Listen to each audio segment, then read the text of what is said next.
For 5 years, the woman had not once used her real name. This morning, she knew someone had found it, a hot mug, both hands. The harbor surfacing in the gray September light. Then the carriage rounded the bend, too wide for the road, too polished for the salt air, 2 outriders behind it. And in this village, no one needed to, unless they had not come to escort anyone at all. She stopped watching the carriage. She walked to the small mirror by the door, not to fix anything, just to see clearly, one last time, the face she had built. Asleep upstairs, 2 children shared a pair of eyes with the man inside that carriage. 3 minutes. Maybe 4. Then came the knock at the door. Corinna Voss had a system. Wake before the boys. Light the stove. Boil water. Stand at the window with both hands around the mug and watch the harbor until her breathing slowed to something human. It took 3 years to build that system. 3 years of mornings that started wrong. Callum screaming before dawn because something in a dream had offended him personally. Piers already awake, already sitting in the corner with whatever object had captured his complete and total philosophical attention. A button, a piece of rope. Once, memorably, a dead moth that he examined for 40 minutes with the gravity of a man reviewing evidence. 3 years to find the rhythm. 5 years to stop flinching ever carriage came through the village square. This morning the system failed. She was at the window, mug in both hands. Harbor coming slowly into the gray September light. The fishing boats were going out.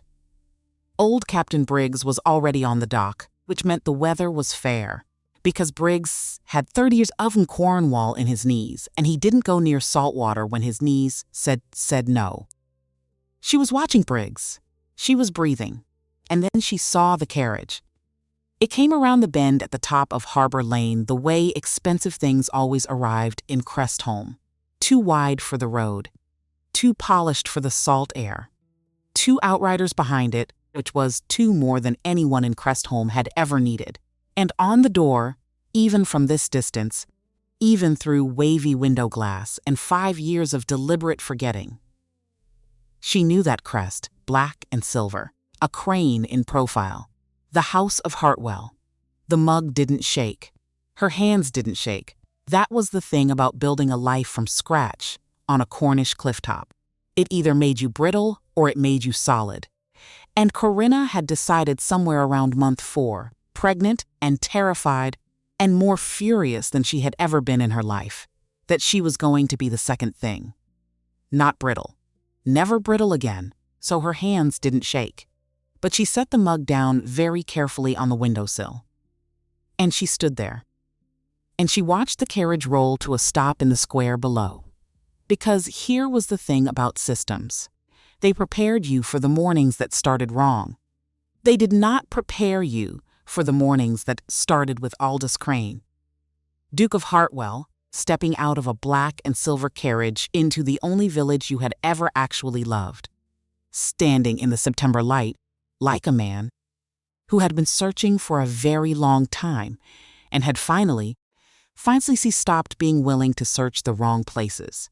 He was thinner. That was the first thing. The easy solidity she remembered.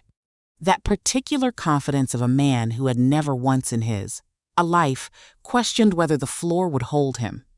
That was still there in the shoulders, the stance, the way he turned to survey the square with the unhurried attention of someone who expected the world to wait.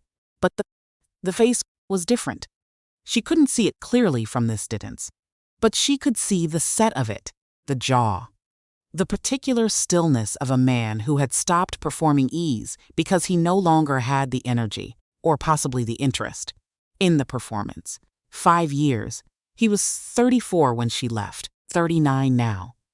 Which meant she was 34 now, which she knew. Obviously, she lived in her own body. But seeing him made the arithmetic feel suddenly real in a way it hadn't before. 34 years old, 2 children. A schoolhouse on a hill. A life she had built from nothing with her own 2 hands and her own stubbornness and the particular determination of a woman who has decided, absolutely and completely, that she is never going to be someone else's footnote ever again. She had 3 minutes. Maybe 4. She used them to walk to the small mirror by the door and look at herself. Not to fix anything, just to see clearly. Dark auburn hair in a thick plait, the way she wore it every day, because there was no one in Crest home to impress. And plates stayed out of your face when you were teaching 8-year-olds long division. Plain wool dress, charcoal gray. The small ink stain on her right cuff that she'd been meaning to scrub out for 2 weeks. This was who she was now, Clara Webb. Teacher, widow. Technically, in the story she'd given the village, a story specific enough to satisfy curiosity and vague enough to survive scrutiny. Mother of twins, not Corinna Voss. Not the Earl of Morne's younger daughter. Not the woman who had once stood in a London drawing room in a cream silk gown and accepted a betrothal with the polite composure of someone's who had been trained since childhood to accept things politely. Not that woman. She picked up the pile of marking from the table, walked out the cottage door, and went up the hill to the schoolhouse.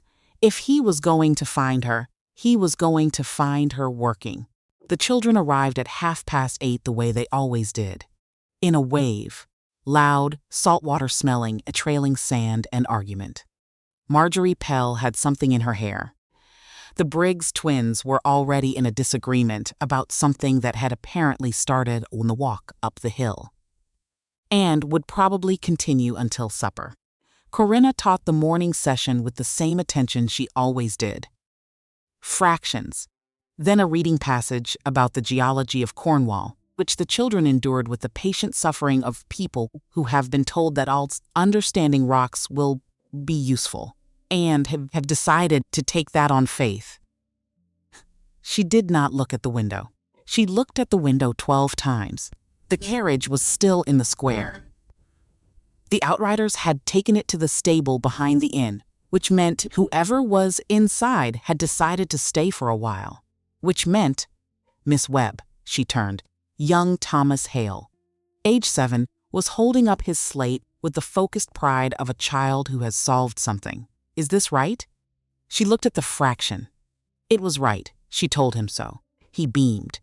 She went back to the front of the room and resumed teaching, and did not look at the window again for at least 6 minutes, which was when the knock came. 3 knocks. Firm, not aggressive. Not the tentative tap of someone who wasn't sure they had the right door. The knock of a man who had rehearsed this moment at least once. Who had been rehearsing it, possibly, for 4.5 years. Every child in the room looked up. Continue your work, Corinna said. Her voice was perfectly steady, because her hands were solid, because she had decided.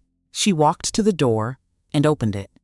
Aldis Crane was standing on the top step with his hat in his hands and the September wind pulling at his coat, and the expression of a man who has just found something he had given up on finding, and is not entirely certain the world is real anymore. He looked at her. She looked at him. 7 seconds, perhaps 8. Long enough for the wind to change direction. Long enough for Corinna to catalog every difference 5 years had made in his face and file it somewhere she would examine. Later, when she had the privacy to feel things without an audience of 9 children. Then she said, I'm afraid you have the wrong schoolhouse.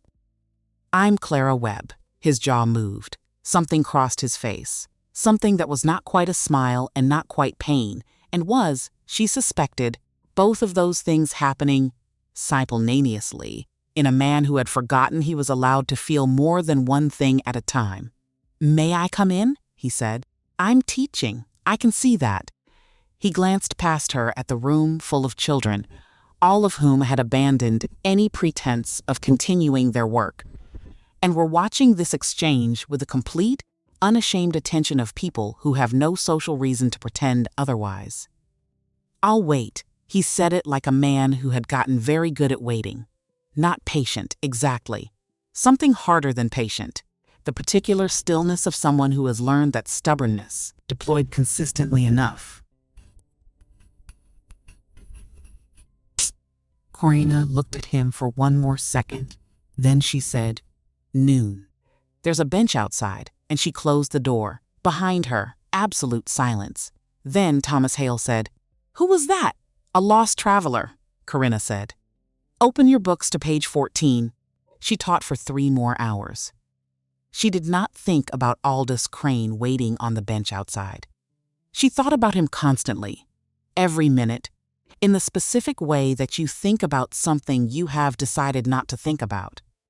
Which is to say, it sat at the back of everything like a sound you can't locate, present in every pause, in every breath between sentences.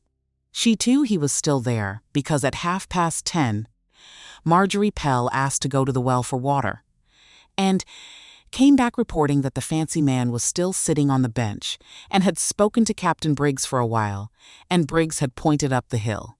So Briggs knew, which meant by supper half of Crestholm would know.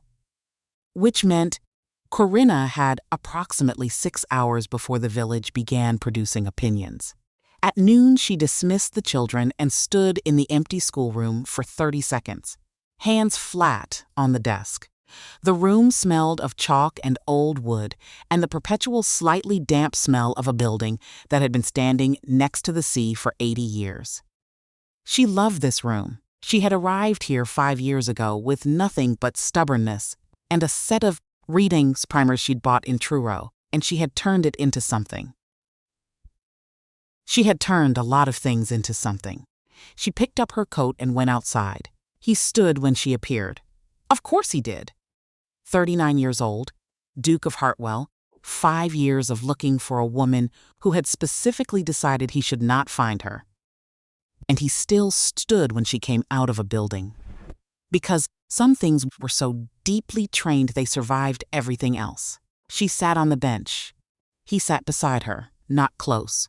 2 feet of September air between them, which was simultaneously nothing and entirely insufficient. Below them, the harbor.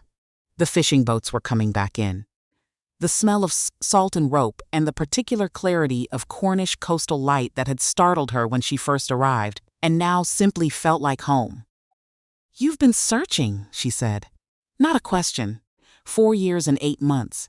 He said it without drama. Just fact. The way you'd report a distance traveled or a sum spent. "I started wrong. I thought you'd go to your aunt in Bath. Then I thought London. Then Edinburgh. Because you'd mentioned it once. I don't know if you remember.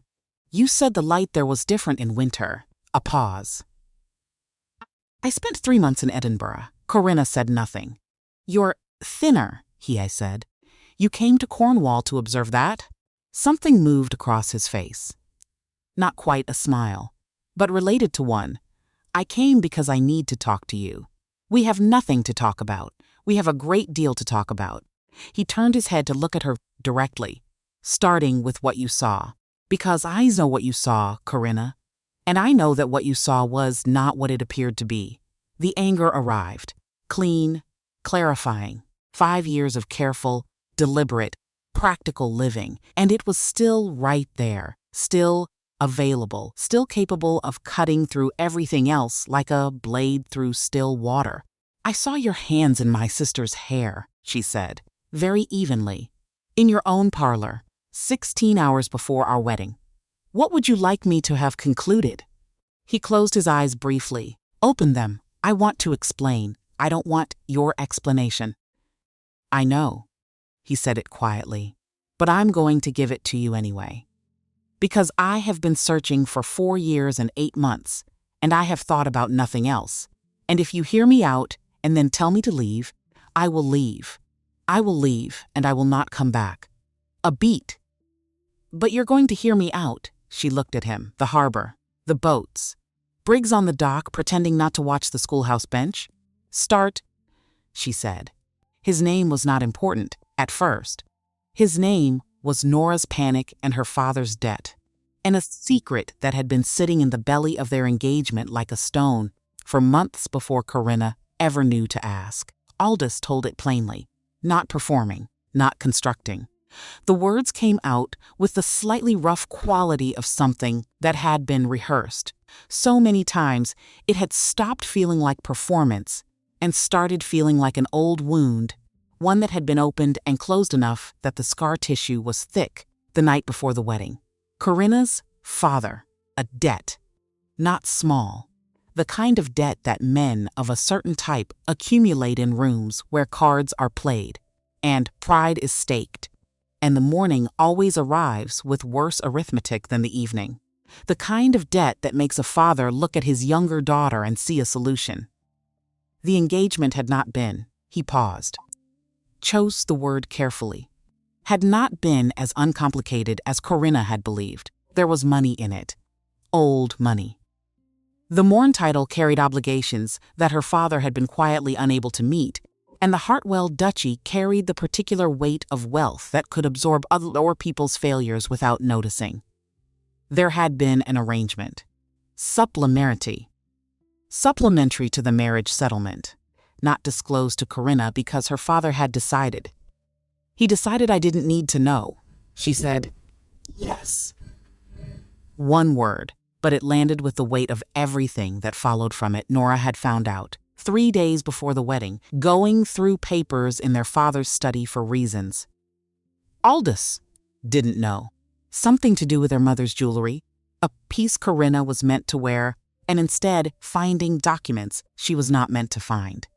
Nora, who was, Corinna knew better than anyone, incapable of carrying knowledge alone, who reached for the nearest person when she was frightened, who processed terror by moving toward people rather than away, who had apparently spent 3 days working up the courage to tell someone and had chosen the worst possible moment and the worst possible manner. She came to me, Aldis said. She was shaking. She'd been drinking, not much but enough. She was grabbing my lapels, which is what she did when she was terrified. You know that? You know her? I know her. The hand in her hair was me trying to calm her down. She was talking too fast and too loud, and I was trying too. I wasn't thinking about how it looked. I was trying to get her to breathe. He stopped. I know how it looked. Silence. The sea moved. Briggs on the dock had given up pretending and was simply watching them openly, with the particular composure of a man who has decided that at his age, honesty of attention was a reasonable substitute for tact. You didn't come after me, Corinna said. She watched his jaw tighten, the specific tightening of a man who has arrived at the part of the story he most hates telling.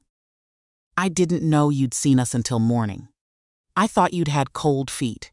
I thought, he stopped. Started again. I was too proud to believe you'd actually gone. I thought you'd come back. I told myself you needed a day, that it was nerves, that I would give you the space to come back with dignity and we would never speak of it. A long silence.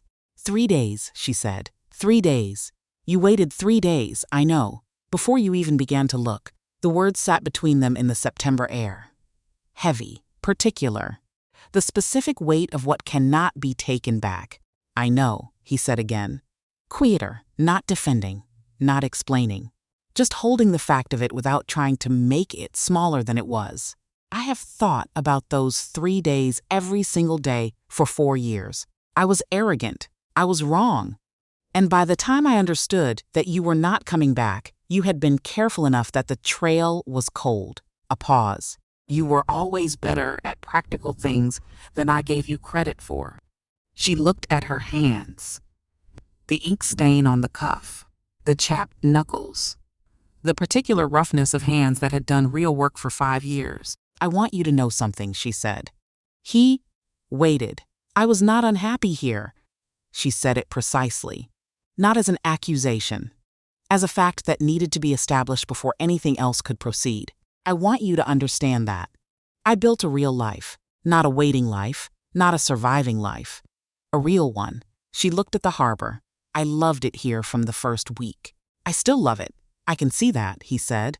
It's visible in every part of this place. How it fits you. She turned to look at him then. For the first time since sitting down fully, with the complete attention she usually reserved for things that needed to be understood clearly. He looked tired. Not the tired of a man who hadn't slept. The tired of a man who had been carrying something for a long time and had gotten very good at not showing it, and was, Now, in this specific moment, in this particular September light, with the wind off the sea, and nowhere else to be, allowing it to show. "Where are the children?" he said.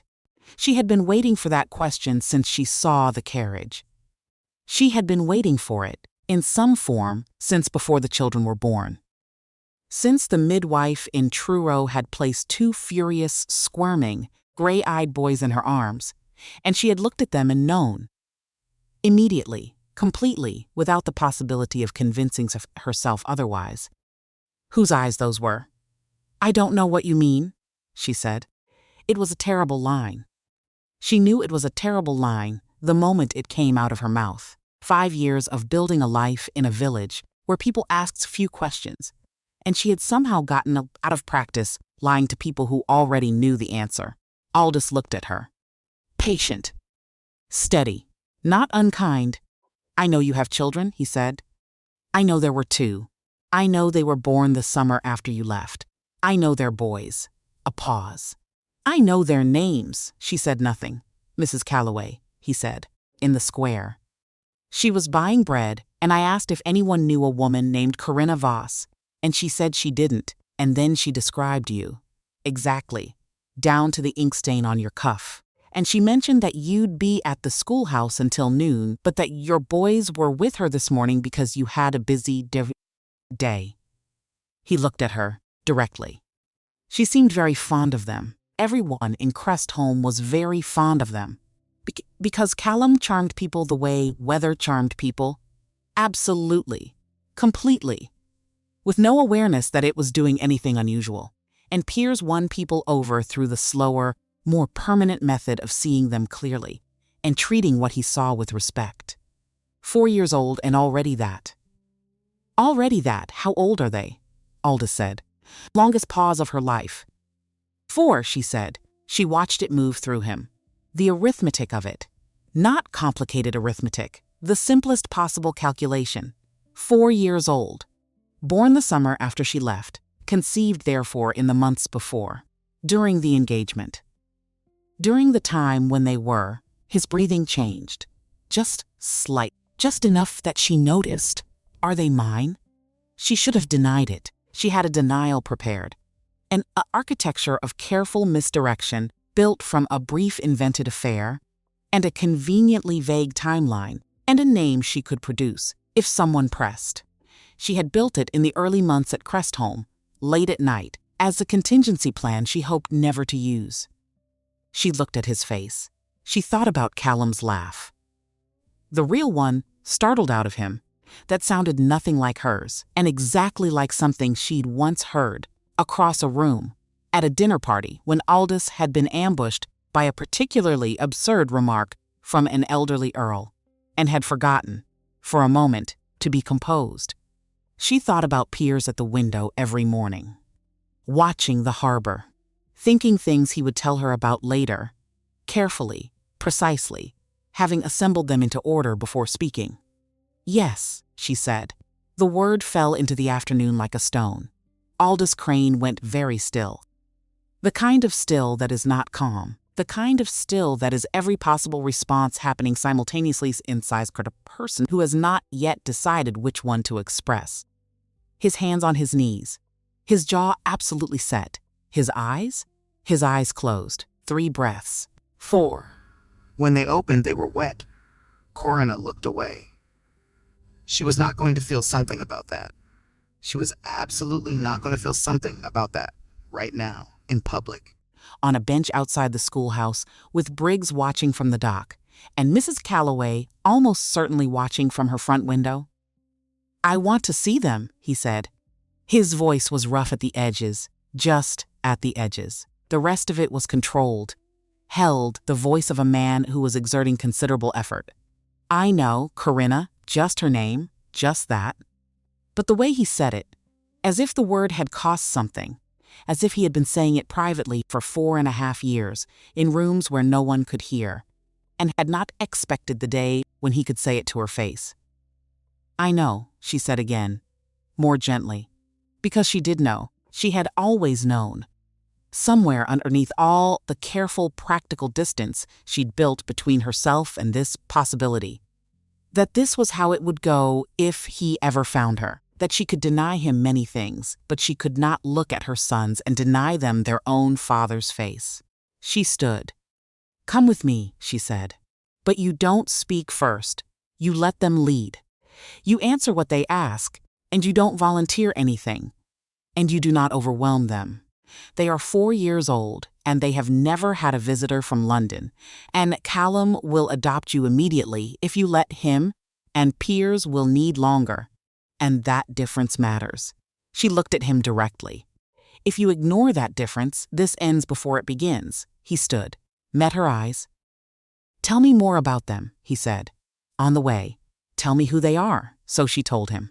They walked down the hill toward the harbor, and he told him about Callum first. Because Callum was the easier one to explain, the one whose personality arrived fully assembled and announcing itself. How he had been born loud and had continued that way without interruption. How he made friends with everyone. The fisherman, the baker's dog, Mrs. Calloway's cat who hated everyone, a particular seagull who had adopted the schoolhouse windowsill. Because Callum had once thrown it half a biscuit, and the seagull had apparently decided this was a binding contract. How he fell down constantly and cried rarely. How he was the most relentlessly, stubbornly cheerful person she had ever met. "He's like you," she said, before she could stop herself. The laughs, specifically.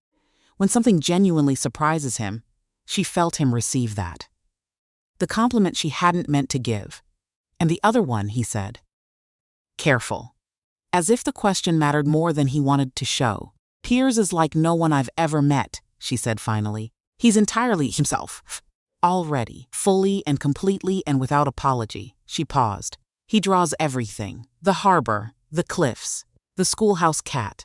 He drew a map of Crest home last month with more accuracy than the official survey. He's 4, she shook her head slightly. He doesn't speak often. But when he does, it tends to stop the room. A pause. He's going to be frightening when he grows up, she said. In the best possible way, Aldis walked beside her without speaking for a moment. "You said Callum is like me," he said. "And Piers?" She considered it. "Piers sees things," she said, clearly. Without deciding in advance what he wants to see, she glanced at him sideways. "That's not like me either," he said nothing. But she saw his throat move. Mrs. Calloway's cottage was the third from the harbor. Blue door. Window boxes maintained with a devotion bordering on religious. The smell of bread coming from inside, which meant she'd been baking since morning, which meant she'd expected company. Sharp woman, Mrs. Calloway. Corinna knocked once and opened the door. The cottage was warm. It smelled of bread and beeswax and the faint salt that worked its way into every building in Crest home eventually. A fire in the grate, lower in the afternoon. A rag rug on the flagstone floor. Callum was on a stool near the window. He had something in his hands, a length of rope, which he was attempting to turn into a knot of some kind with the focused intensity of a person who had been given very specific instructions by a much older person and was determined to follow them. He looked up the moment the door opened. New person. His face lit, because of course it did. Piers was at the kitchen table with a piece of paper and a stub of pencil, drawing. He didn't look up immediately. He finished the line he was making first. Then he looked up. Assessed. Took in the tall stranger with the same methodical attention he gave everything. Aldis stopped just inside the door. She heard it, the small sound he made. Almost nothing. The kind of sound a person makes when something hits the part of them that was not ready to be struck. When something is more real than you were prepared for it to be, because there it was. Impossible to look at and not see. 2 boys with dark auburn hair. Hers and those eyes. Gray and deep and watching. His eyes. Looking at him from faces that were otherwise entirely hers, that had her bone structure and her mouth and her coloring. And yet, those eyes. Those particular storm cloud eyes looking back at him with an expression that was his own expression, the careful measuring look, both of them. 4 years old and already doing the thing he did, The unhurried assessment, the willingness to take time before deciding what something meant. Callum was already sliding off the stool. Piers had not moved, just watching. Pencil still in hand. "Mama," Callum said, heading across the room, not toward Corinna but toward the stranger, because Callum had no self-preserving instinct when it came to new people. None at all. Who is that? Not a question. An announcement. The beginning of a negotiation. Corinna opened her mouth. Piers spoke first. "He has our eyes," he said. Not to anyone in particular. An observation, stated with the calm certainty of someone reporting a fact that has been established and deserves acknowledgement. The room was very quiet. Aldis looked at Piers. Something in his face, the controlled mask, the decades of ducal composure, the particular set of jaw and brow that said, "I am a man who has authority over his own expression," cracked. Just slightly. Just at the corners, he crossed the room, and he went down on one knee on the flagstone floor. Not awkward, not performance. Just a man making himself the right size for a conversation that mattered. "My name is Aldis," he said. "I'm a friend of your mother's." Piers looked at him, 4 years old, dark pencil still in hand. Those grave, clear, seeing eyes. "Is that true?" he said. Not to Aldis, to Corinna. "Yes," she said. Piers considered this for a moment. Then he looked back at Aldis. "Why do you have our eyes?" he said. Not a question. Still not a question. A demand for an explanation, stated in the particular tone of a child who has already formed a hypothesis and wants to see if the adult is going to be honest or evasive. Aldis looked at him for a long moment. "Some people just match," he said. "Sometimes you look at someone and you recognize them even if you've never met before." Piers thought about this. Filed it. Did not look convinced, but was apparently willing to allow it as a provisional answer.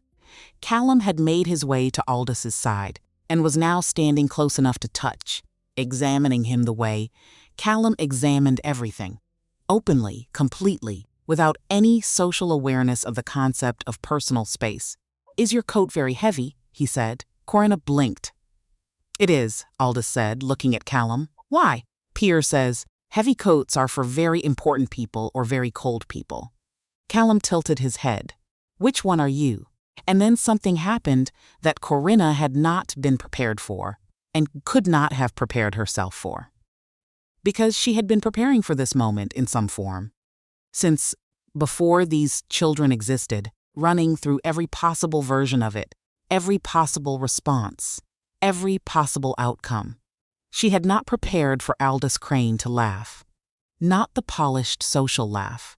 Not the performed ducal warmth deployed at dinner parties. A real one. Startled out of him, rough and genuine and completely unguarded, the kind of laugh that happens to a person rather than being produced by them. He pressed one hand flat on the kitchen flagstone to steady himself as it moved through him, and both boys stared at him with the wide-eyed delight of children who have caused something unexpected and are considering whether to be alarmed or proud. They decided on proud column and immediately climbed onto his knee, just like that. Just decided that was where he was going to be. No preamble, no permission, just up, because Callum operated on instinct, and his instinct said this was acceptable.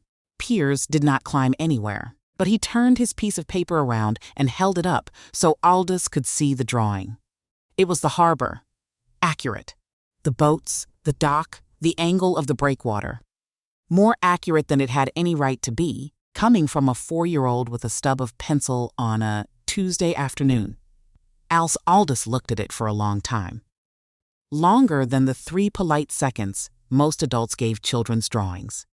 Long enough that Piers' expression shifted from assessment to something quieter. "You see things clearly," Aldis said. Piers looked at him. Something moved through the gray eyes, something that was not quite a smile but was the warm precondition of one. "I know," he said. He stayed until dark. She had not planned that. She had imagined the meeting going one of 2 ways. Either he would see them and be satisfied and go, or he would see them and demand something she couldn't give and there would be arguing. What she had not imagined was this third possibility, column on his lap within 15 minutes of meeting him. Piers showing him the drawing, and then the next drawing, and then allowing a careful, serious conversation about whether the rocks at the north end of the beach were the same kind as the ones at the south end. Who had a conversation like that with a 4-year-old? Who even knew the answer? Aldis knew the answer. Piers received this information with great satisfaction when she finally walked the boys home and put them to bed. Callum asleep before she'd finished the second sentence of the story. Piers reading until she took the candle, and he sighed the very specific sigh of a person who is being made to stop doing something they were in the middle of. She came back downstairs to find Aldis standing outside the cottage door, looking at the sea. She stood beside him. They were quiet. The harbor lights were on. The boats were rocking in their moorings. Somewhere down the lane, something that sounded like Mrs. Calloway's cat getting into a dispute with the night. "I'm not going to make demands," he said. "That's not what I'm here to do." She waited. "I know I have no right to ask for anything." His voice was very quiet. "Not after 4.5 years. Not after the 3 days I waited, which was arrogance. And I will not try to dress it as anything other than that." He turned his head to look at her. "But I want you to understand that I'm not leaving Crest home. Not now.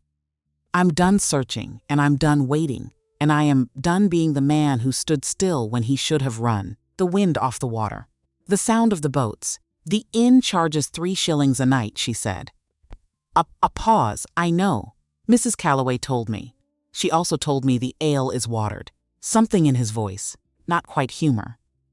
"But the distant relative of it, you've stayed in worse places while looking for me," she said. He looked at her. Considerably worse. She turned away before whatever was happening in her expression could make it to her face. "Good night, Aldis." "Good night," he said. "Corinna." She went inside. She latched the door. She stood in the dark entrance hall of her small, honest, carefully built life and pressed both palms flat against the wood of the door.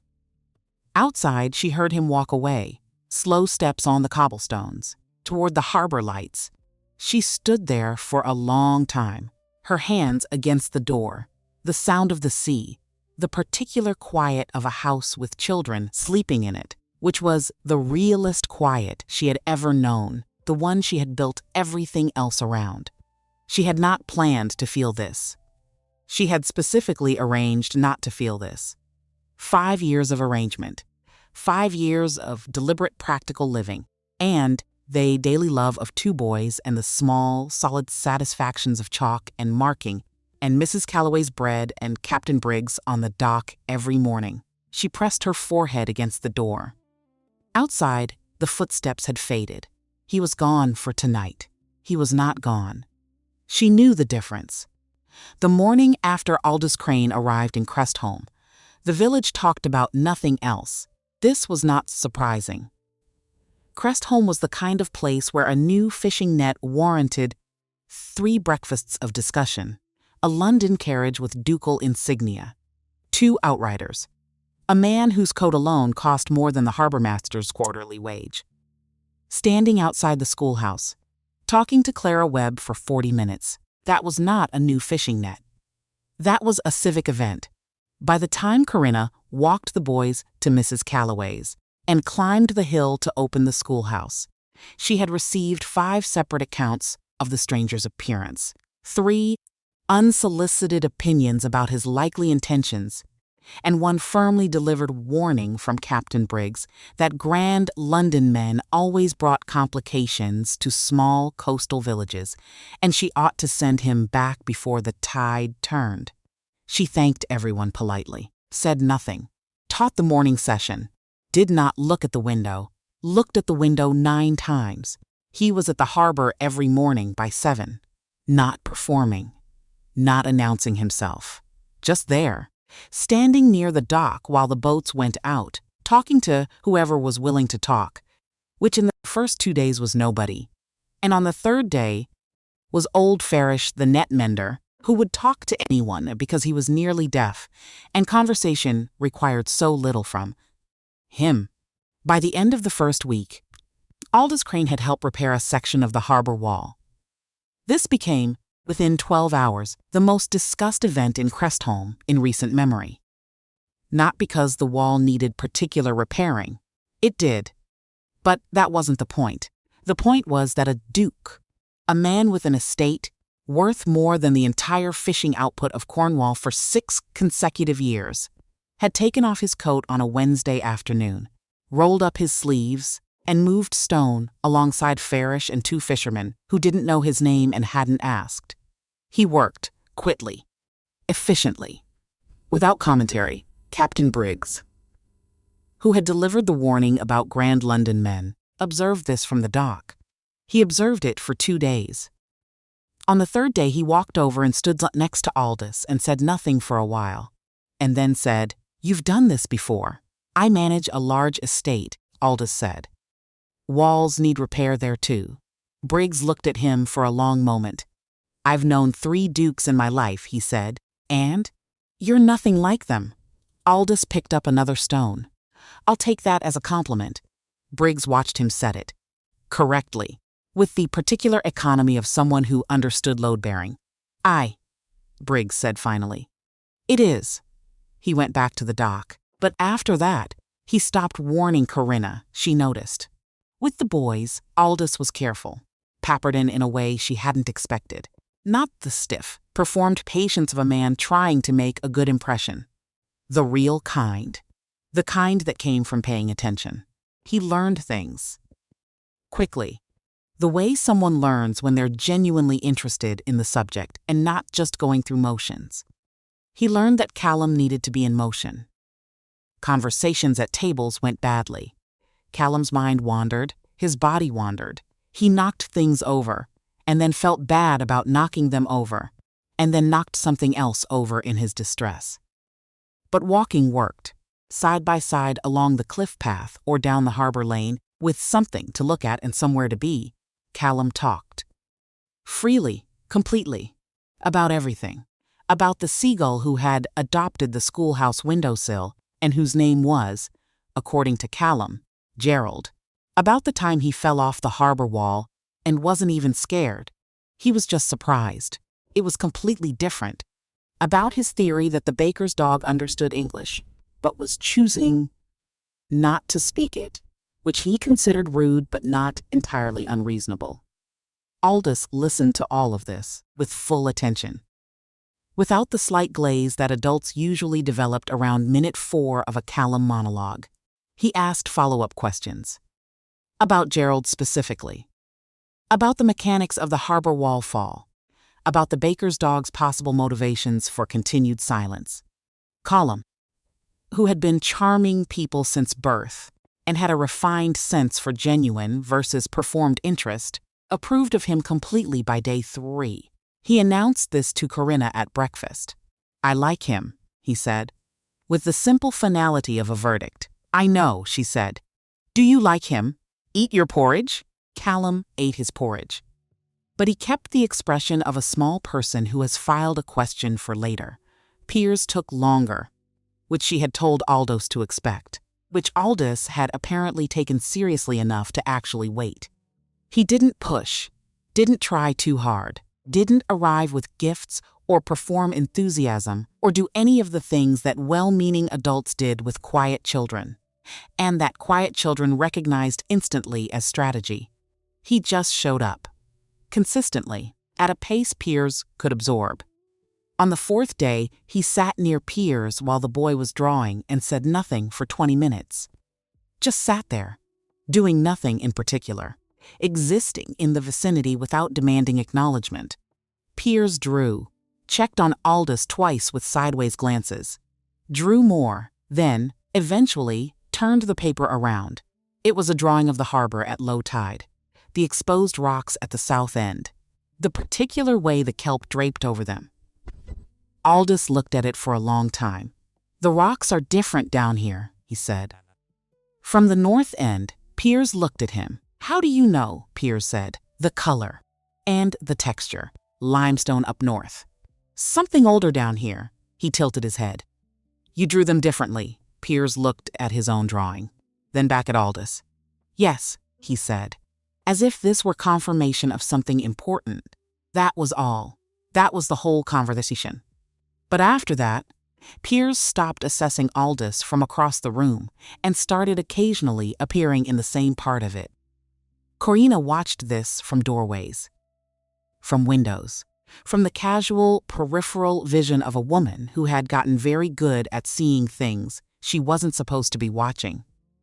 On the 6th day, she came to collect the boys from the harbor, where Aldis had taken them to watch the afternoon catch. Come in. She came around the corner of the chandler's shed and stopped. Callum was on Aldis's shoulders, narrating, with tremendous authority, a dispute between two seagulls over a fish. The narration involved voices for both seagulls. The seagull Callum had named Gerald was apparently winning. Aldis was standing at the water's edge with the patience of a man who had found exactly where he wanted to be and was not going anywhere. Piers was a few feet away, sitting on a capstan, drawing. Nobody had seen her. She stood there, 30 seconds longer than made sense. She told herself she was just making sure they were all right. She told herself that, very firmly. And then she made herself walk forward before her face could do anything she'd have to explain later. The evening that changed things arrived without announcement, the way the truest shifts always did. Not with a dramatic confrontation. Not with a speech prepared in advance. It came in the gaps between ordinary things, on an unremarkable Thursday, in Mrs. Calloway's warm kitchen, when Callum was narrating a bread-making process with tremendous commentary. And Piers was drawing at the table, and the four of them had somehow ended up at supper together. Because Callum had announced his hunger to Mrs. Calloway before Corinna could prevent it, and Mrs. Calloway had simply started making bread, because that was how Mrs. Calloway operated. Corinna and Aldis were at the table, talking about nothing important. The school calendar, the fishing season, the north, rocks, and whether they were limestone or something older. The kind of conversation that happened between two people who had run out of enormous things to say and were existing alongside each other in the ordinary way. And then Corinna said something small. She didn't even remember afterward exactly what had led to it. Something about the first year. About a morning when both boys had cried for 3 hours, and she had sat on the cottage floor and cried with them, all three of them crying together for entirely different reasons. Then, Callum had stopped and looked at her, and said with great seriousness, "Why are you crying? You're the mama." And she'd laughed, and then they'd all laughed, and she had thought, all right, we're going to be fine." She was telling it, and she was smiling at it.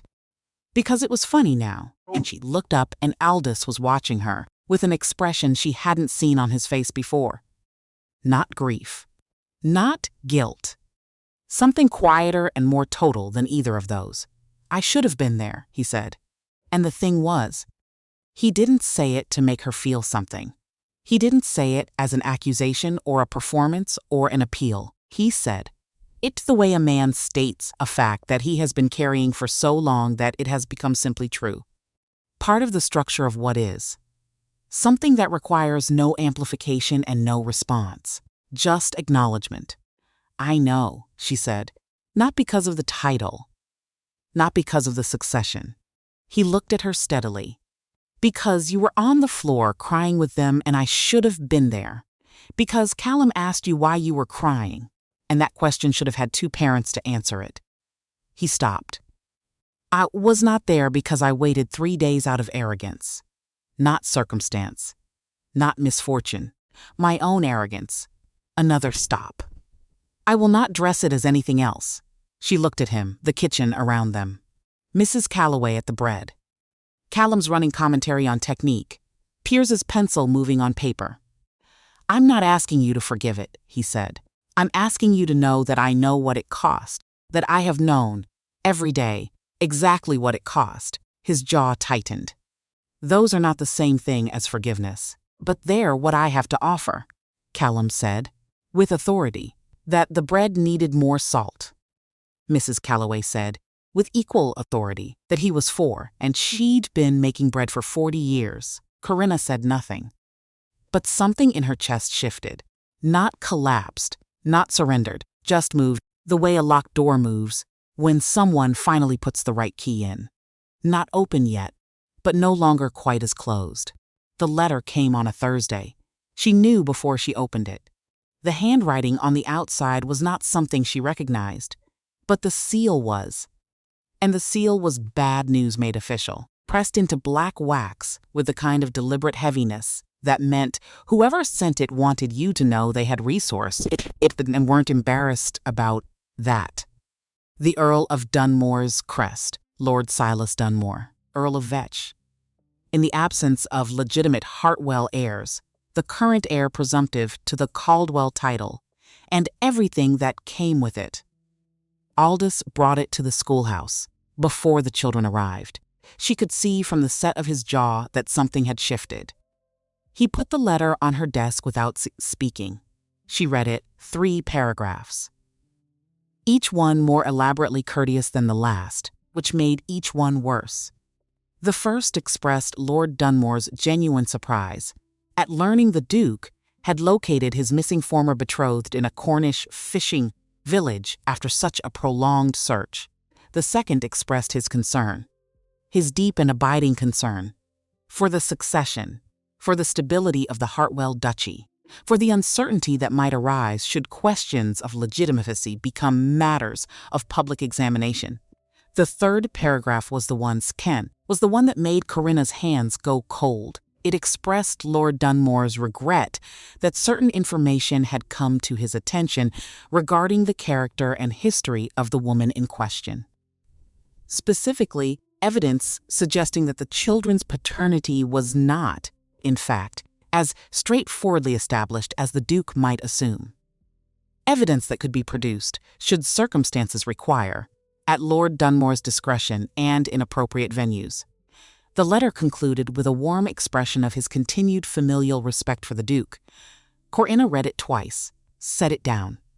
"This is fabricated," she said. Yes, Aldis's voice was flat, not surprised. The flatness of a man who had been expecting exactly this.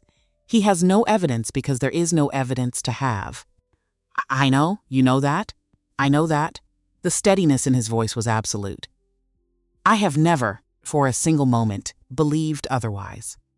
I want that to be clear. She believed him. She could see it was true in the way he held it. Not as a courtesy, not as something he decided to say because it was the right thing.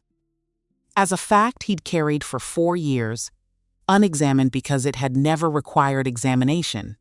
He'll make things very difficult, Aldis said, regardless of truth. Dunmore has money, and he has allies, and he has spent the last 5 years believing this title was going to be his. My sons are a catastrophe to him. He paused. I want you to understand what that means before I say anything else. She looked at the letter on her desk. The black wax seal. Tell me, she said. He told her. He told her about Dunmore's legal team, which was considerable. About the entailment documents and the questions they'd raise. About the particular cruelty of legitimacy challenges, which didn't need to succeed in court to succeed in the world that mattered. Drawing rooms, parliamentary circles. The specific social machinery that had governed both their families for generations. He told her that if he claimed the boys publicly, gave them his name, married her, Dunmore would fight it. Loudly, expensively. For years, her name would be excavated. Her disappearance, every choice she'd made in 5 years, the birth, the village, the false name, all of it brought out and arranged in the least flattering light available by men whose profession was finding unflattering light. The boys will eventually be old enough to understand what is being said about their mother, he said. He said it quietly, and it was the quietest part that was hardest. I want you to know that before I ask anything of you, Corinna was very still. Outside the schoolhouse, the village was waking up. The harbor sounds, The baker on the hill road. Somewhere below, something that sounded like Gerald the seagull causing an incident. "What's the alternative?" she said. He looked at her steadily. "I continue to fight Dunmore from a distance. Support you and the boys privately, financially. No public claim, no marriage," a pause. "It would be safer. For you and for them," another pause. "It is not what I want, but it is what I'll do if that's what you choose." She looked at him. "You have been waiting 4 years and 8 months, she said, "and now you're offering to go away again. I'm offering you a choice. There's a difference, is there?" "Yes." His voice was level. "A choice made freely, with full information, by someone who has every right to make it. That's different from me deciding what's best for you and acting accordingly." Something moved through his expression. "I've made that mistake before. I don't intend to make it again." She stood, walked to the window, the harbor, the boats. "Briggs on the dock. There has been no one," she said. "Not turning. In 5 years. You said that." "Why?" Behind her silence. Then, "Because I knew. The moment I understood what I'd actually lost. Not a betrothed, not a suitable match, but you specifically, the particular person that you are. I knew that anything else would be a lie I wasn't willing to tell." A pause. "I also knew I didn't deserve anything else. Not until I found you. Not until I said what needed to be said." She stood at the window, the harbor. "The light, I need time," she said. "Take it, not to decide about marriage, to decide about trust. About whether the thing you're telling me is the complete truth. About whether the man standing in this room is genuinely different from the one who waited 3 days." She turned. "That's what I need time for." He held her gaze. "However much you need," he said. She nodded once. "Go back to the inn. I'll come find you when I'm ready." He looked at her for one more moment. The gray eyes, that particular seeing. Then he put on his hat and walked back down the hill. Corinna stood in the empty schoolhouse for a while. The chalk, the old desks, the window that faced the harbor. She had stood at this window for 5 years, watching the village she'd built her life in, watching the seasons change over the water, watching Callum get taller, watching Piers get quieter and more complex and more entirely himself. She had been happy here. That was the truth, and she was not going to pretend otherwise or diminish it to make any other decision easier. She had been genuinely, completely, bone-deep happy here. Not the happiness of someone who didn't know what they were missing. The happiness of someone who had chosen this, consciously, every morning, and found that the choice kept being right. She was also, and this was harder to say, harder to hold, tired, not of the life, not of Crest Home or the schoolhouse or the boys or Mrs. Calloway or Briggs on the dock. Tired of carrying the weight of a wrong that wasn't hers.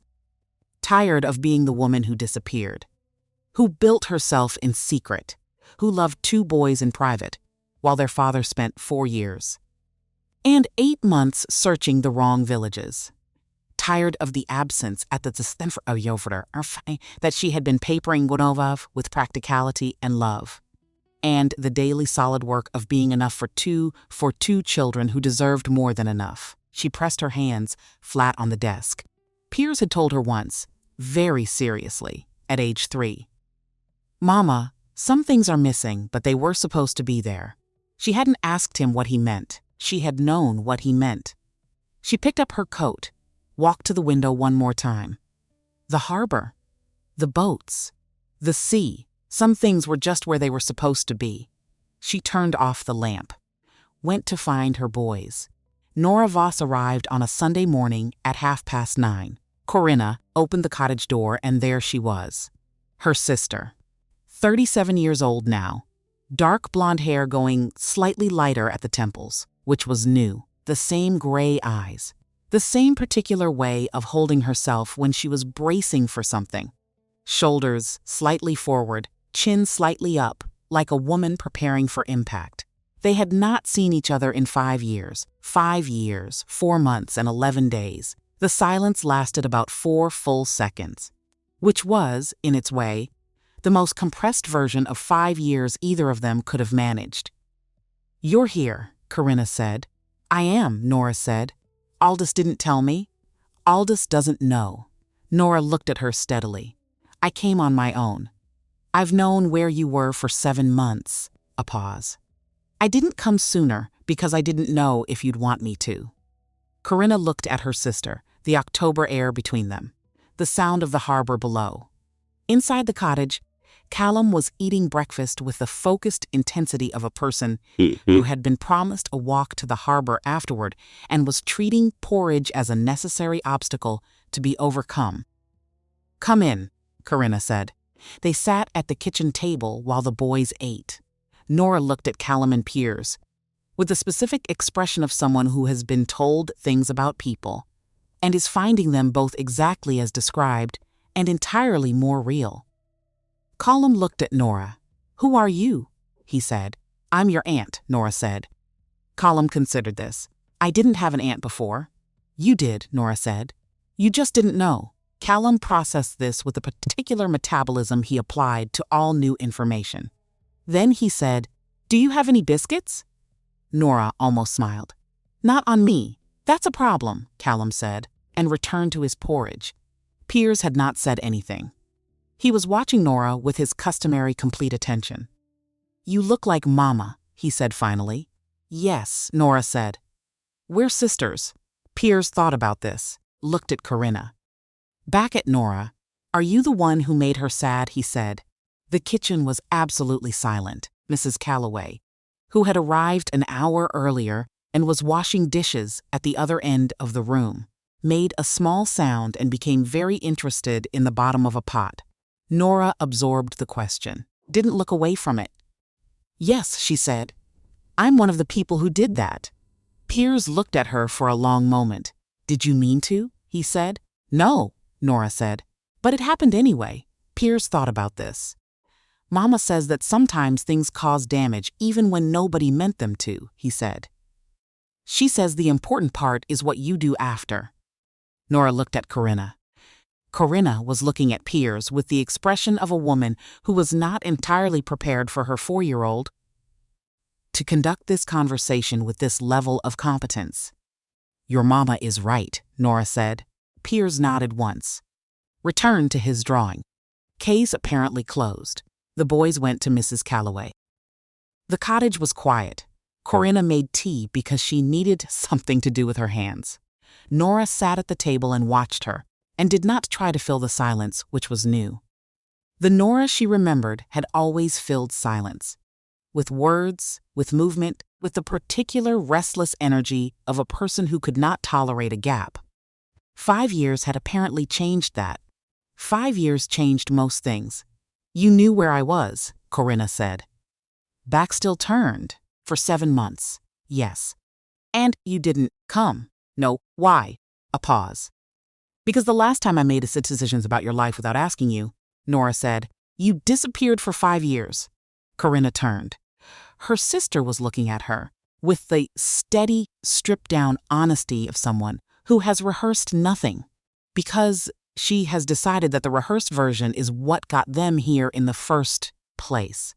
"I knew where you were," Nora said. "I hired someone to find you 14 months after you left because I needed to know you were alive. I needed that." Her voice was very even. "And when I knew, I sat with it for 7 months. Because I didn't know if coming would help you or just be another thing I did for myself without thinking about what you needed." Corinna said nothing. "I'm here now because Dunmore has people watching Aldis. He knows about the boys. He's been building something for months. And I thought, you deserve to hear that from someone who was already sorry, not just from someone who needed something from you." The kitchen, the cold tea, the sound of the harbor. That night, Corinna said, "Yes, tell me, your version." "Not Aldis's version." Nora looked at her hands. "I found the papers in Father's study 3 days before the wedding. The debt, the arrangement, all of it. The amount of the marriage settlement that was essentially Father selling you to clear accounts." She paused. I panicked. I couldn't tell you directly because I kept starting the sentence and then seeing your face and stopping. You seemed so settled, ready. And I thought maybe you already knew, maybe you'd made peace with it. Maybe I was the only one how awesome it was. I didn't know, Corinna said. I know that now. I would have wanted to know. I know that too. Nora's voice was very quiet. I went to Aldis because I thought he might know how to tell you that it wasn't my thing to tell, that I could transfer the problem. A beat. It was a terrible choice made by someone who was frightened and not thinking clearly. You're not young anymore, Corinna said. No, Nora said. I'm not. They sat with that for a while. I'm not going to pretend, Nora said finally. That one conversation fixes 5 years. I'm not here to ask for forgiveness in a way that makes me feel better. I'm here because Dunmore is planning something, and you should know. And because, her voice broke slightly, just at the edge, because I have 2 nephews I've never met, and because you're my sister, and because I am so tired of being the person who made the worst decision of my life before she was 30. Corinna looked at her for a long moment. The kitchen, the light from the window, her sister sitting at her table with her hands around a cup of tea that had gone cold. The important part is what you do after, she said. Nora looked up. Piers had said it first, but it was true when Piers said it, and it was true now. Yes, Nora said. So, Corinna picked up her cup. Tell me about Dunmore, Nora told her. What Dunmore had been building was not impulsive. It was constructed, careful. The work of a man who had anticipated this possibility and prepared for it. He had a servant's testimony. Someone from the Morn household. A woman who had worked for their father years ago and had apparently been compensated very well to remember things that hadn't happened. The testimony suggested that Corinna, in the months before the engagement, had been involved with someone else. Conveniently vague in the places that mattered, specific enough to cause damage. It was thin. Any competent solicitor would pick it apart, but competent solicitors cost money and took time. And in the interval between accusation and dismissal, the damage would be done. He doesn't need to win, Nora said. He just needs it to be ugly enough that it costs Aldis more to fight than to let it go. Then Nora said something that made Corinna go very still. Dunmore had known about the entailment provision in the Hartwell duchy records. A provision dating from 1847. A legal mechanism that allowed for the legitimization of children born to a woman the Duke subsequently married. A provision that should have been filed with the official records office and was not, because that version of the documents was missing an entire schedule, and Dunmore knew it was missing because he had made sure it was missing. He's been preparing this longer than any of us realized, Nora said. This isn't opportunism.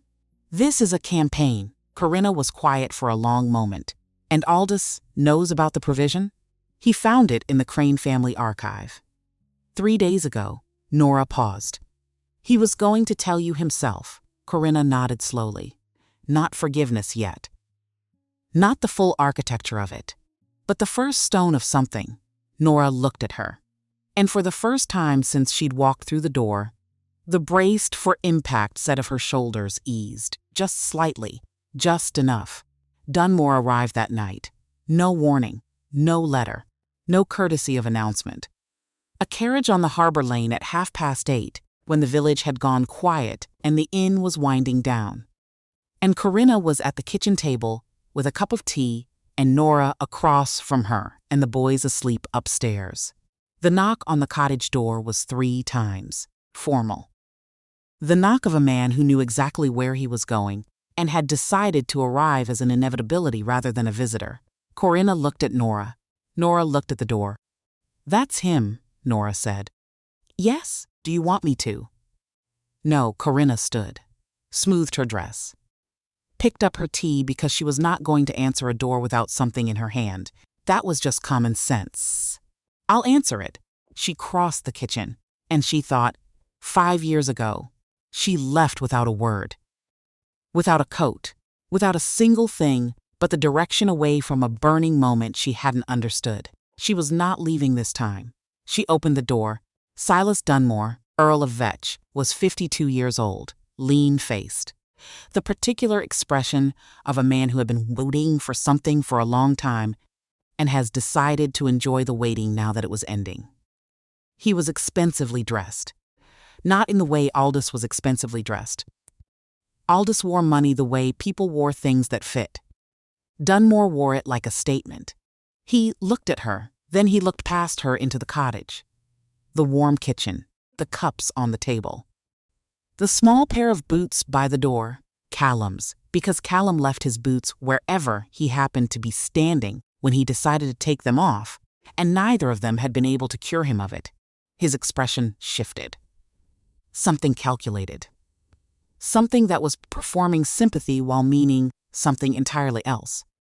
"Lady Corinna," he said. "What a very charming little home." She looked at him. "Lord Dunmore," she said. "Come in." She stepped aside. Let him enter, because she was not going to have this conversation in a doorway. He stepped inside, looked around at the books on the shelf. The drawings pinned above the fireplace. Piers's Harbor, 3 different versions, each one more precise than the last. The small wooden horse on the mantel that Callum carried everywhere and occasionally lost and then found again and greeted like a returned soldier. Dunmore looked at the boots by the door for a moment. Something moved through his expression that Corinna had no interest in examining. "Sit," she said. Dunmore sat. He did it with the particular ease of a man who was used to being offered chairs and had decided to treat this one as if he'd chosen it himself. Nora was still at the table, sitting very straight with both hands around her cup, watching Dunmore with the expression of a woman who had spent 6 years cleaning up the wreckage that men like this left behind and was not going to pretend otherwise. Dunmore glanced at her. "A flicker of recognition, Miss Voss," he said. "Lord Dunmore," Nora said. The temperature in the room dropped approximately 3 degrees. Corinna sat down across from him, put her tea on the table, folded her hands. "You could have written," she said. "I did write. You could have waited for a response."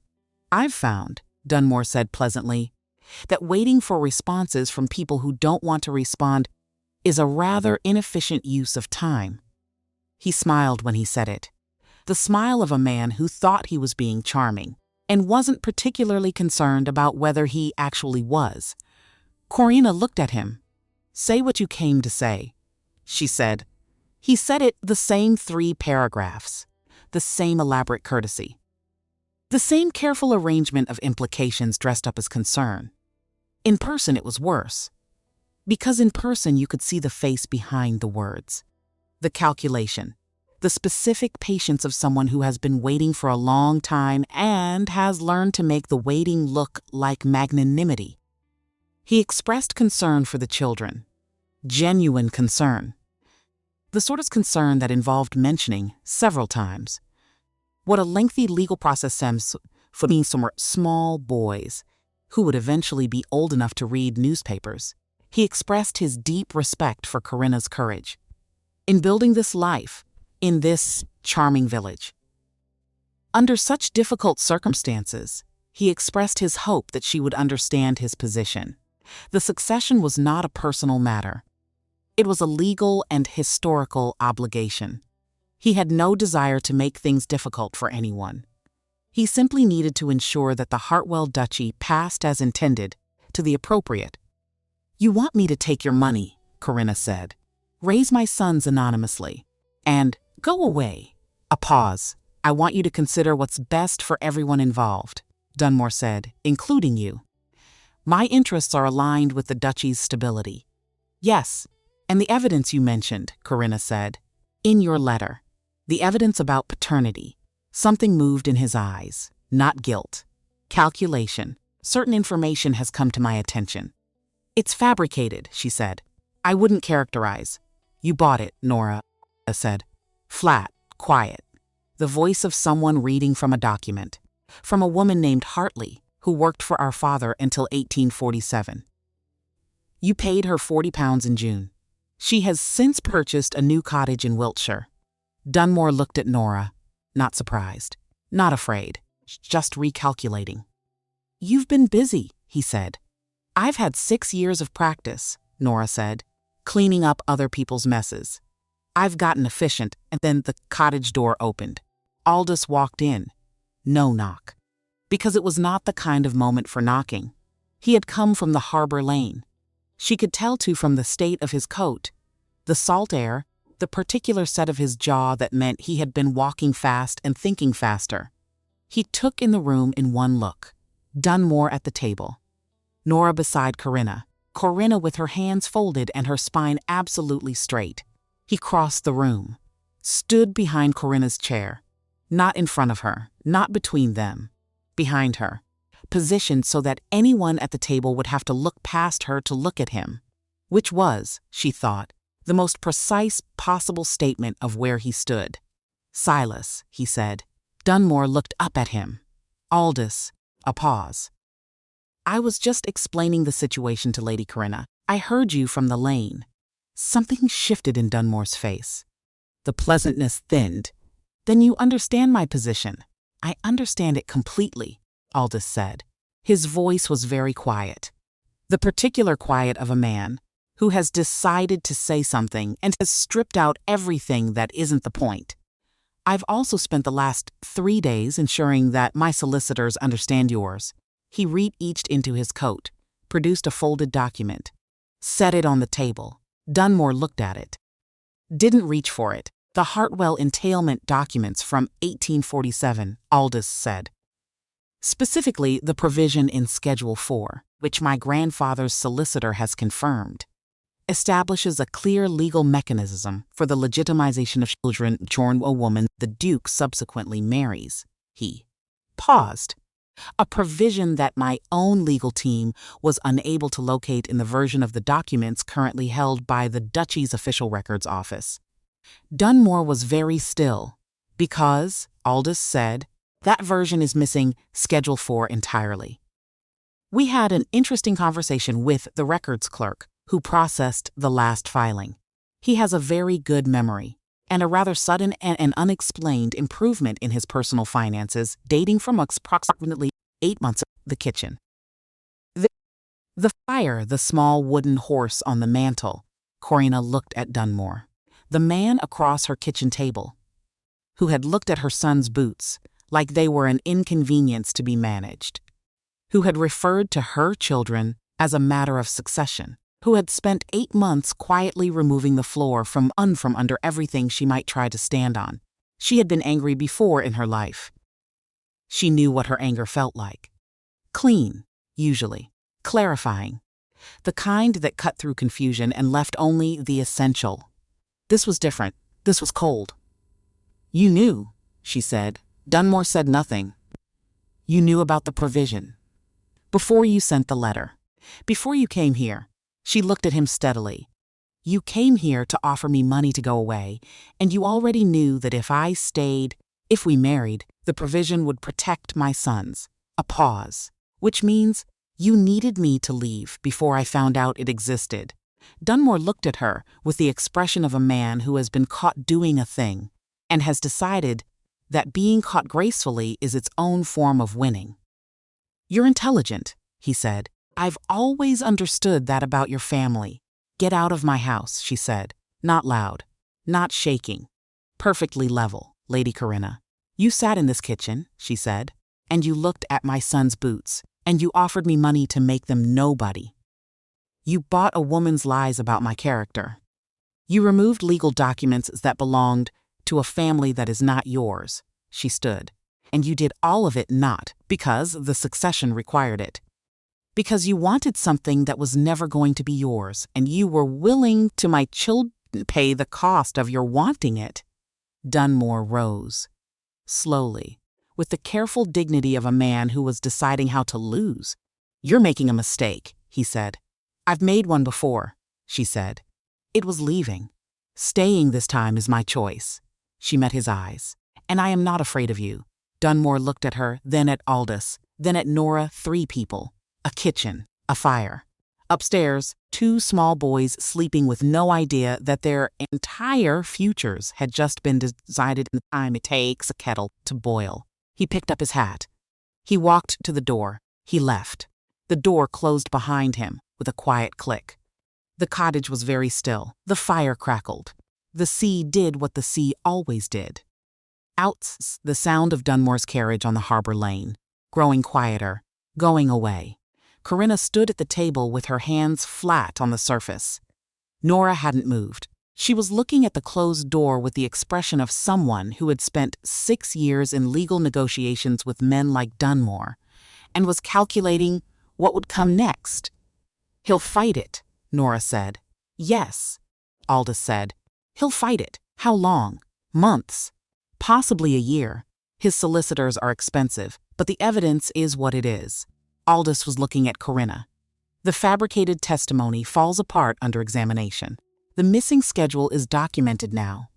We have witness confirmation and the original copy from the Crane family archive, which his people apparently didn't know existed." A pause.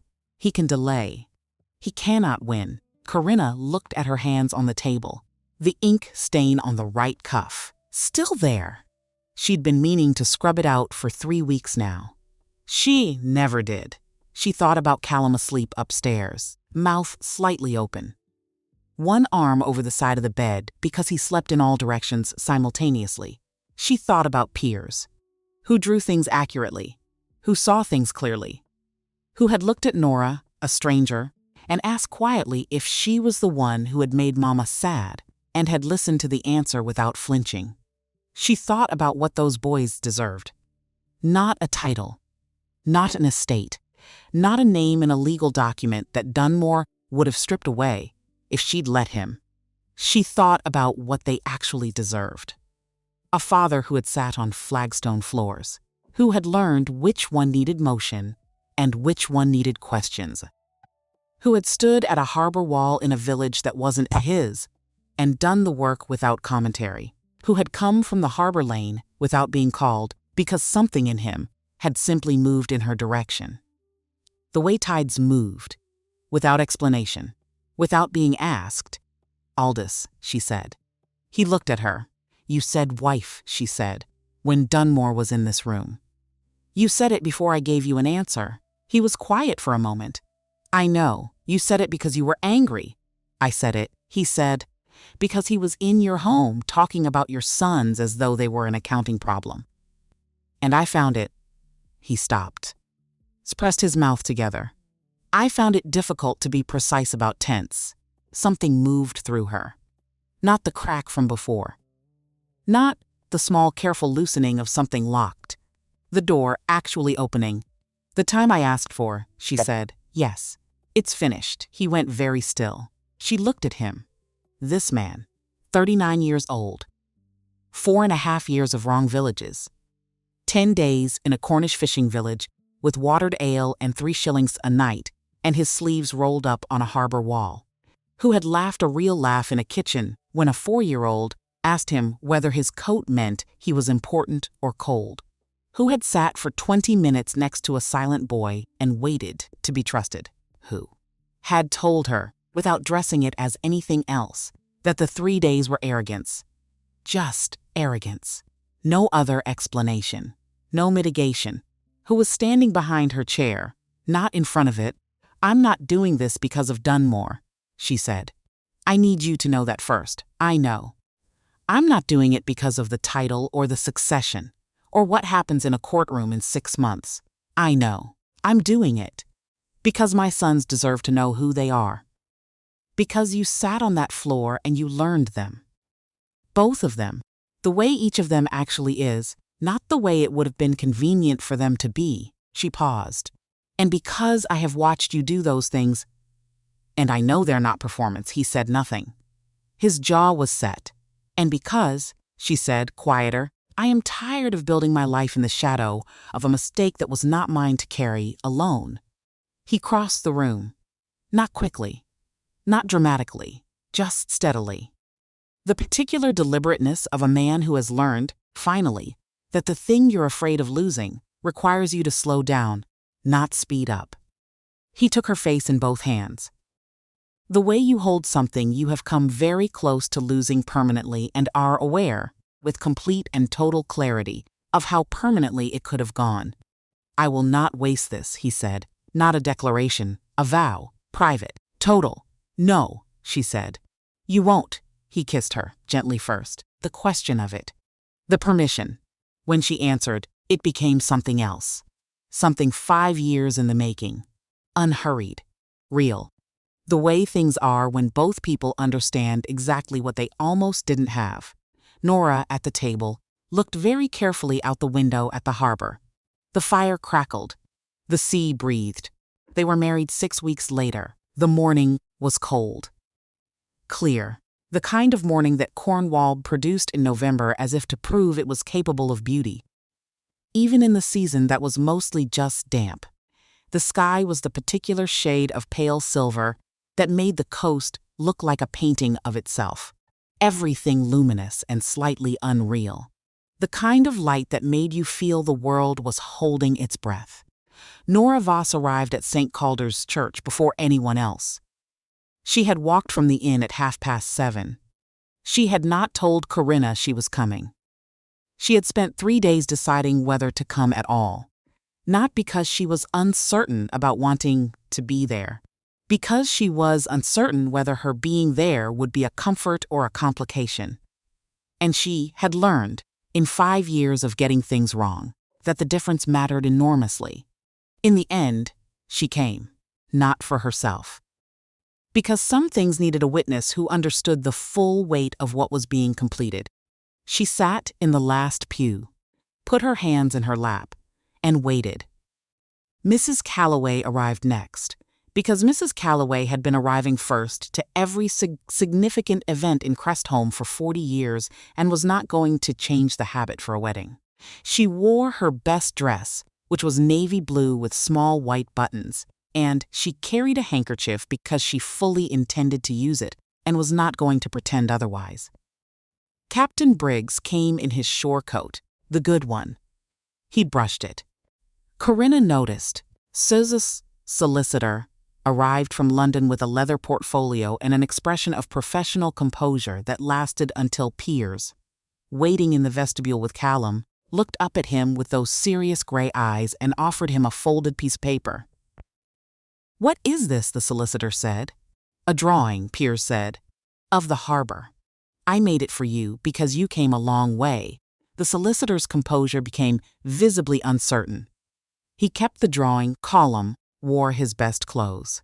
The best clothes lasted approximately 11 minutes before acquiring a streak of mud of unclear origin on the right knee, which was a new record even for Callum, given that the walk from the cottage to the church was less than 200 yards.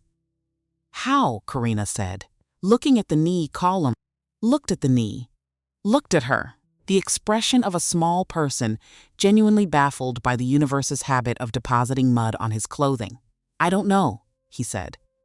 "Sincerely, you never know. It just happens."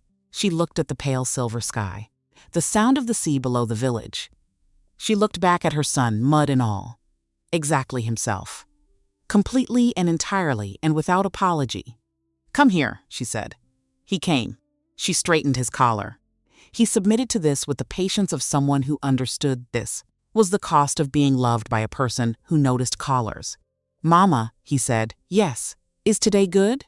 She looked at him. 4 years old, gray eyes, the real laugh that startled out of him. His father's laugh. "Exactly. Yes," she said. "Today is very good." He thought about this. "Is it the best day?" "One of them," she said. "Yes." He nodded, satisfied, and went to Muffin Piers. Piers was standing in the doorway of the church, not inside yet, not outside, in the threshold. Looking in, he was holding his pencil. He always had the pencil. It lived in his pocket the way other boys kept buttons or string, a comfort object that happened to be productive. Corinna came to stand beside him. He didn't say anything for a moment. She waited. "The light is good today," he said finally. "It is. I'm going to draw it later." A pause. "From memory. You'll remember it accurately." "I always do." She looked at her son's profile, the serious set of his mouth, the particular concentration of a person who was storing everything away. "Piers," she said. He looked up at her. "Are you all right?" He thought about it.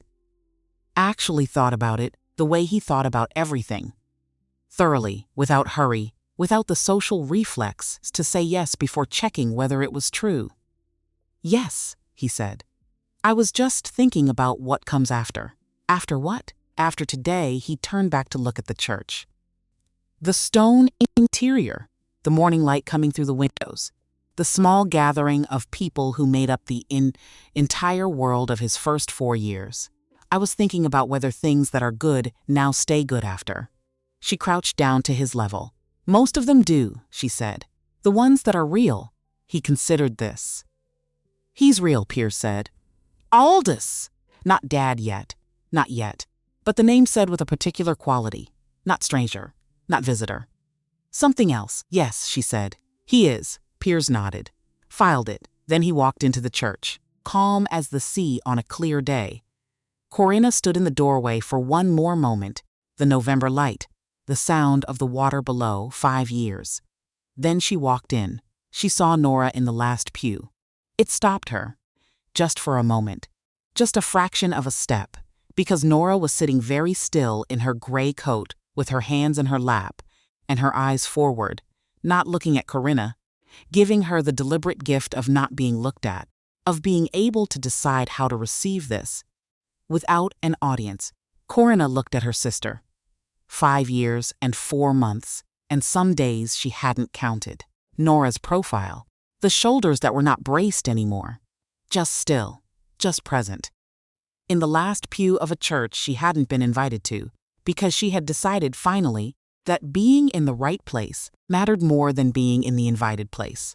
Corinna did not look away. She walked past the last pew, and as she passed, she let her hand rest on Nora's shoulder for one moment. Just one. Just the weight of a hand. Nora did not move, but her eyes closed, and when they opened, they were wet. Aldis was at the front of the church. He turned when she came down the aisle. The way he always turned when she came into a room. With that particular attention, that unhurried recognition, as if every other time she had entered a space in the last 5 years had been practice for this one. He looked at her. She looked at him. Callum was beside him, one hand tucked casually into Aldis's coat pocket, because that was where Callum had decided his hand belonged, and he was not the sort of person to second-guess his own decisions. Piers was beside Corinna, the 4 of them, at the front of a small stone church in a November village by the sea. The vicar conducted the ceremony carefully and without excessive commentary. There was a moment, in the middle of the vows. Aldis was looking at her and saying the words, and there was nothing wrong with the words. They were the right words. The words people used because they had been found to be accurate, but underneath the words, in the particular quality of his voice, in the way he was holding himself like a man who is trying very hard not to break down in front of a Cornish fishing village and 2 4-year-olds. Corinna understood something. He had not expected to get here. Not really. Not in the believing part of himself. He had searched because stopping would have meant something he wasn't willing to name. And he had kept going because the alternative was to accept that some mistakes were not recoverable. But in the deep quiet underneath all of that, he had not been sure. And now he was here, in this church, saying these words to her. And the gray eyes were wet and his jaw was absolutely set. And Callum had transferred his grip from the coat pocket to the actual hand. And Aldis was holding on with the completeness of a man who has just been given something back that he had stopped believing he would ever hold again. Corinna said her vows. She said them looking at him. She said them knowing exactly what she was choosing, and exactly what it cost, and exactly what it was worth. Everything. It was worth everything. When it was done, Aldis kissed her. And Callum, who had been holding his father's hand the entire ceremony with the grip of a child who had decided this was where he was staying, let go of the hand, and tucked himself between them, his small head at approximately elbow height, arms around both of them, because Callum did not do things by halves. Mrs. Calloway used her handkerchief. Captain Briggs did not use a handkerchief. But he gripped both their hands afterward, one after the other, with the force of a man who had spent 60 years at sea deciding which things deserved the full strength of his attention. This was one of them. The solicitor was still holding Piers's drawing. Piers, for his part, had taken out his pencil and was quietly sketching the window light from the second pew. Because the light really was extraordinary, and you had to work with what the day gave you. That evening, the boys were asleep. Callum face down, one arm draped over the side of the bed, already somewhere in a dream that was probably loud. Piers on his back, hands folded on his chest like a small person who even slept with intention. Corinna stood in the doorway of their room for a while, just looked at them. She had stood in this doorway so many times. In the first terrible exhausted weeks, when she wasn't sure she was going to be able to do any of this. In the good months, when she'd stood here and felt something solid settle in her chest. In the quiet years when this doorway was her last stop every night before her own sleep. The proof that what she'd built was real. She stood there now and felt something she hadn't felt in this doorway before. Complete. The way a sentence is complete when it has everything it needs, and not one word too many. The downstairs stairs, Aldis was at the window. Of course he was. He looked out at water the way she did. She had noticed this early and filed it away. She came to stand beside him. The harbor lights, the dark November sea, the boats in their moorings. Everything cold outside and everything warm inside. "I want you to know something," she said. He turned his head. "I was not waiting," she said, "these 5 years. I want you to know that clearly before we build anything together." She looked out at the water. "I did not spend 5 years waiting to be found. I spent 5 years living, building, choosing every morning to be where I was and who I was." She paused. "I'm not a story that starts when you walked into the schoolhouse." "I know," he said. "I'm a person who had a whole life before that Tuesday. I know." He turned to face her fully. "I could see it in every part of this village. How completely it fits you. How much you built." Something moved through his voice. "You didn't survive the last 5 years. You lived them. And that difference is one of the most important things I know about you." She looked at him. "That's why I came to Crest home instead of sending a letter," he said. "I needed you to be able to see yourself decide. I needed the decision to be yours. In your space. On your terms." A pause. "I would not have had it any other way." She understood that. All of it. The 10 days, the harbor wall, the patience, the watered ale. All of it in service of that. Of making sure that when she chose, she was choosing from strength. Not from pressure. Not from Dunmore's threats. Not from the accumulated weight of what she'd been carrying. From herself. "You're smarter than you used to be," she said. Something moved through his face. "I had motivation." "Yes," she said. "You did." She looked back at the water. "Nora," she said. "I know. It's going to take time. I know. But it started." She paused. She was in the last pew. "I saw. A quiet moment. She loves you. She's just spent 5 years not knowing whether she was allowed to." Corinna thought about her sister's closed eyes, the wet lashes, the gray coat in the last pew. "I know," she said. She leaned her head against his shoulder. He put his arm around her. Not dramatic, not urgent, just the easy, complete comfort of two people who have been through enough that they know the difference between performance and the real thing. The fire settled. The sea breathed. Upstairs, Callum was probably already half awake and plotting something involving the kitchen. He always was. Piers was probably drawing in his head. Storing the window light, the ceremony, his father's face when the vicar said the last words. Filing it all away with the precision that was entirely his own. The legal challenge came in March. Dunmore solicitors filed a substantial document on a Thursday that arrived at Aldis's London office, with the particular weight of something built to last, It didn't last 3 months. Not years. 3 months from filing to dismissal. Due to 3 things. The original Schedule 4 document from the Crane family archive, authenticated by 2 independent historians. The testimony of Dunmore's former records clerk, who had decided that his memory was clearer than he had previously indicated. And a letter from the woman Dunmore had paid £40, who had developed an attack of conscience and retracted her testimony in writing 8 weeks before the case was dismissed. The judge was not amused. The costs awarded against Dunmore were considerable.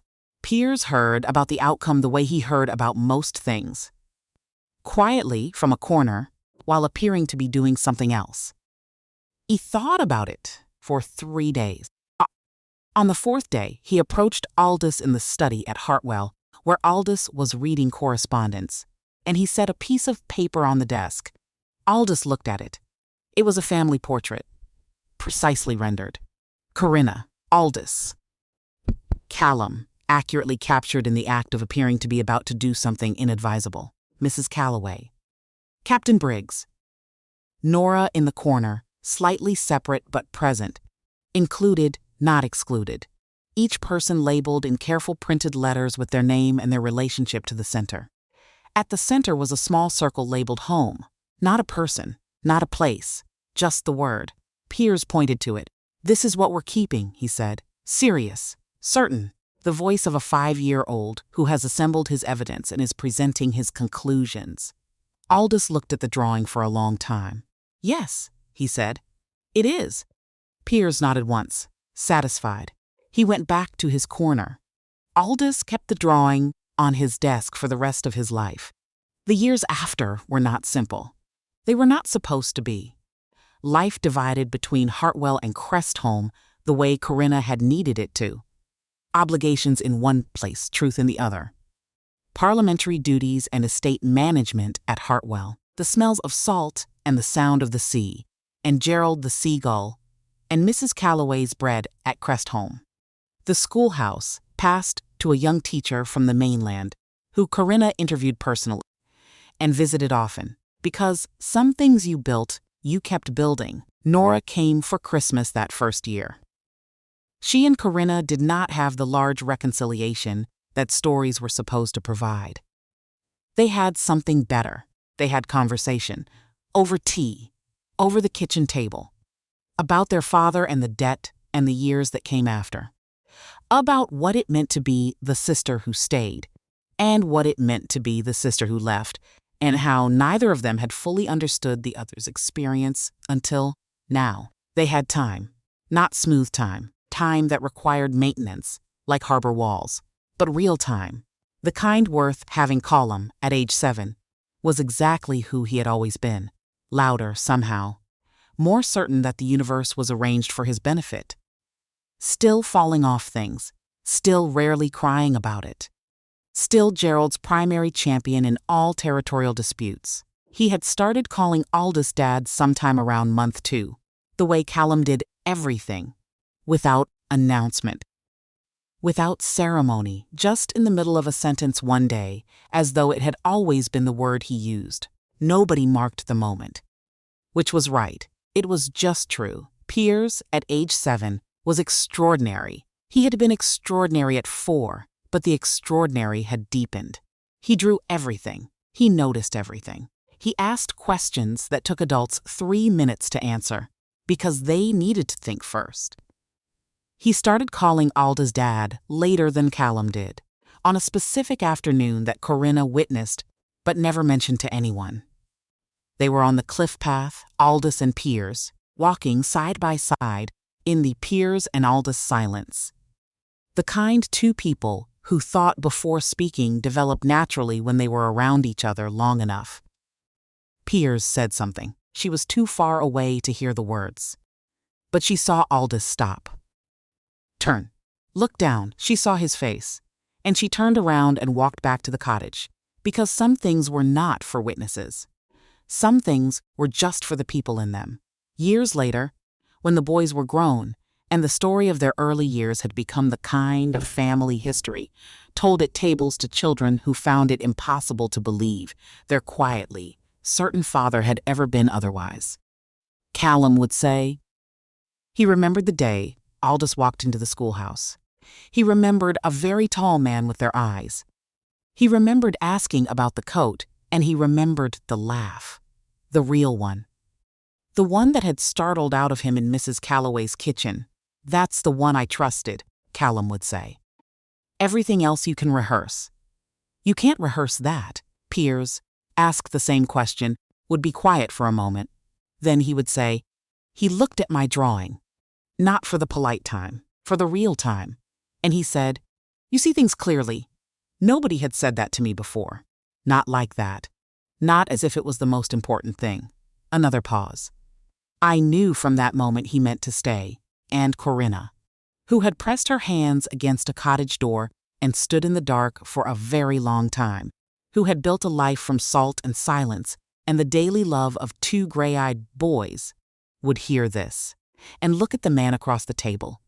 The man who had come to Crest home in September and stayed through November and was still, all these years later, still here.